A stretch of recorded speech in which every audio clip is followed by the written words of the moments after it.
Steelers TV, I'm joined by Scott Basiuk, and Scott, following the defeat against the Nottingham Panthers, a bit of a locked door straight after the game. Obviously the players are despondent.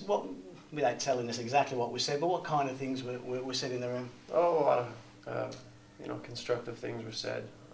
After a game where you're up 2-1 going in the third and you give up 4, and you play fairly well. It's just little things right now with us. We're playing fine, and then they're coming down the ice, and we're just missing assignments, and it's not something that guys our age should be doing. It should be, it can't be about being in shape, because I think everybody's in shape, but it's just mental right now, and it's not picking up guys, and it's not being aware. And I haven't been around practice.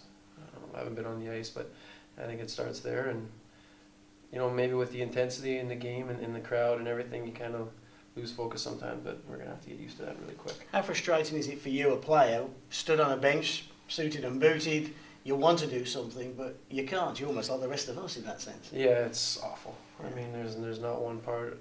I mean, other than trying to bring something to help the team behind the bench. Other than that, it's painful, because you see things and you want to go out there and maybe there's a couple bad shifts and you want to go out there and have a good one and bring something to the table, and you're stuck behind the bench watching it, and there's nothing you can say and there's nothing you can do, but just try to help guys out, and it's tough. One defenseman to another, young Ben Morgan, he's thrown into it now, isn't he, without yourself being there as well, and he's finding himself in lots of situations, which of course will help him in the long term. How do you think he's doing in the pressure cooker that he's the Steelers at the moment? I think Ben's been great. I mean, he came into camp in shape, and he looks good, and he skates well, and he throws the body.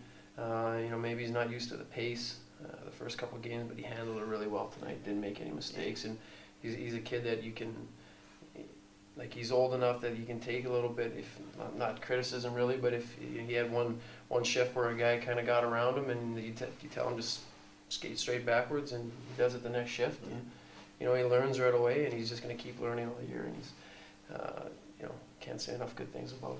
So important now that we go to Newcastle and win. We have to take points out of every weekend, and Nottingham, it could have been 1 point. It's now 5 points ahead of us. We don't want them to get too far away, do we? Yeah, I don't think anybody's going to run away with this league this year. Nottingham had a good start last year too. I think they were 10-1. Yeah. So it's not about what teams do at the start of the year. It's about what happens over the long term, and you never know, with injuries and stuff. You never want to curse anybody with injuries, but it happens, and every team's gonna have to deal with it. So we're only 5 games in. It's still a long way to go. That's a message from Scott Basiuk. Thanks for watching this edition of Steelers TV. We'll be back later in the week. Don't forget Cardiff on Saturday, 7 o'clock. Arena box office is 0114 256 5656. And then on Sunday, of course, 2020 Hockey Fest. Of course, as a defenseman, you won't miss playing in that, will you? Because 4-on-4, they're just going to be flying, aren't they? Well, you can also jump up and tuck a few goals too. So you're not laughed at if you get scored on a couple times. There you go. 2020 Hockey Fest on Sunday, Cardiff at home here on Saturday. It's a hockey weekend at the Arena next weekend. Thanks for joining us.